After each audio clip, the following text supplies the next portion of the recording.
வணக்கம் நண்பர்களே, welcome to movie critic channel.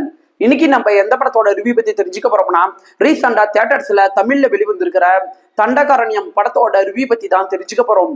இப்ப இந்த படத்தோட கதை என்ன அப்படிங்கறத மேலோட்டமா தெரிஞ்சுக்கலாம். படத்தோட ஹீரோக்களான அட்டகத்தி தினேஷ் மற்றும் கலையரசன், இவங்க ரெண்டு பேருமே அண்ணன் தம்பிங்களா இருக்கிறாங்க. இவங்க ரெண்டு பேருமே ஒரு பழங்குடி மக்களாவும் இருக்கிறாங்க.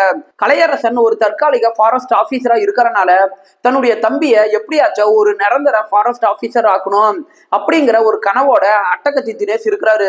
ஒரு நாள் அவங்க இடத்துல ஏற்பட்ட ஒரு பிரச்சனையின் காரணமாக கலையரசனுக்கு நிரந்தர ஃபாரஸ்ட் ஆபீசர் ஆகிற கனவு நடக்க முடியாம போகுது. இதுக்கப்புறம் அவரு இராணுவத்துல சேரலாம் அப்படின்ட்டு ஒரு இடத்துக்கு போறாரு.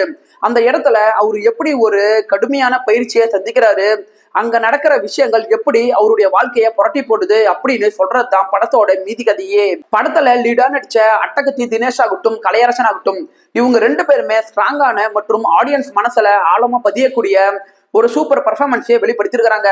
படத்தோட ஃபர்ஸ்ட் ஆஃப் கிரிப்பிங்கா இருக்குது, செகண்ட் ஆஃப் ஆவரேஜா இருக்குது.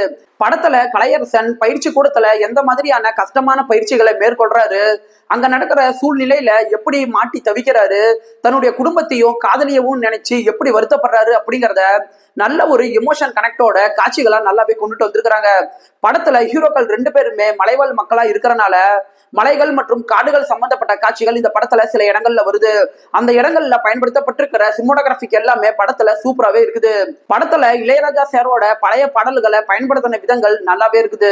படத்துல கலையரசன் அவர்களோட கதாபாத்திரம் ஏற்படுத்தின இம்பாக்ட் அளவுக்கு கூட அட்டகத்தி தினேஷ் அவர்களோட கதாபாத்திரம் ஏற்படுத்த மிஸ் பண்ணிடுச்சு அப்படின்னே சொல்லலாம். படத்தோட செகண்ட் ஹாஃப்குள்ள நீங்க வந்ததுக்கு அப்புறம் எந்த ஒரு எதிர்பார்ப்பையும் பெருசா ஏற்படுத்தாம திரைக்கதை பிளாட்டா தான் மூவ் ஆகுது.